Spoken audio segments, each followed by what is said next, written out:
नेपाल की केपी शर्मा ओली सरकार ने फेसबुक, इंस्टाग्राम और यूट्यूब समेत 26 सोशल मीडिया साइट पर बैन लगा दिया है, क्योंकि इन साइट ने समय सीमा के भीतर संचार और सूचना प्रौद्योगिकी मंत्रालय के पास रजिस्ट्रेशन नहीं कराया। अब कुछ लोगों ने इस कदम को ऑनलाइन विरोध जताने वाले विरोधियों को सजा देने और इसके साथ ही सेंसरशिप का साधन बताया है। नेपाल सरकार ने सोशल मीडिया कंपनियों को रजिस्ट्रेशन के लिए 28 अगस्त से 7 दिन का समय दिया था और ये समय सीमा बुधवार 3 सितंबर की रात खत्म हो गई। इसके बावजूद मेटा, फेसबुक, इंस्टाग्राम, व्हाट्सएप और इसके साथ ही आपको बता दें यूट्यूब, एक्स जिसको हम पहले ट्विटर भी कहते थे, और रेडिट और लिंक्डइन समेत किसी भी बड़े सोशल मीडिया प्लेटफॉर्म ने रजिस्ट्रेशन के लिए आवेदन जमा नहीं किया और इसीलिए इसे बंद कर दिया गया। ऐसे में गुरुवार की अगर हम बात कर लें तो 4 सितंबर को मंत्रालय में हुई बैठक में बैन लागू करने का फैसला लिया गया।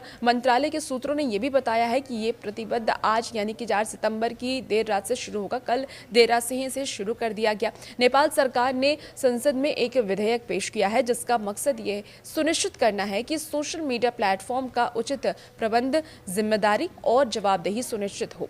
सरकार ये कहती है कि उनका ये फैसला हालिया सुप्रीम कोर्ट के फैसले के आधार पर ही लिया गया है। 2 हफ्ते पहले नेपाल की शीर्ष अदालत ने यह भी कहा था कि ऑनलाइन और सोशल मीडिया प्लेटफॉर्म को रजिस्टर्ड होना चाहिए। हालांकि इस विधेयक पर अभी तक संसद में पूरी तरह से बहस नहीं हुई है। विधेयक की व्यापक रूप से आलोचना की गई है और इसे सेंसरशिप और ऑनलाइन विरोध जताने वाले विरोधियों को सजा देने का एक साधन भी बताया गया है।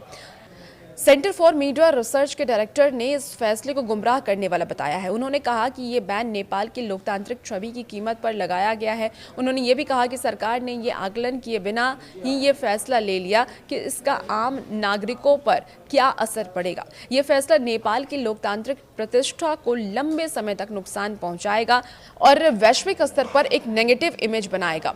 ये फैसला दूसरे देशों में रहने वाले लाखों नेपालियों को प्रभावित करेगा, क्योंकि उनमें से ज्यादातर लोग कम्युनिकेशन के लिए हर दिन फेसबुक, मैसेंजर और व्हाट्सएप जैसे सोशल मीडिया प्लेटफॉर्म का इस्तेमाल करते हैं। करीब 70 लाख से ज्यादा युवा हायर एजुकेशन या रोजगार के लिए नेपाल से बाहर रह रहे हैं और इसका सीधा असर उनके घर पर, अपने परिवार और दोस्तों के साथ उनके कम्युनिकेशन पर पड़ेगा।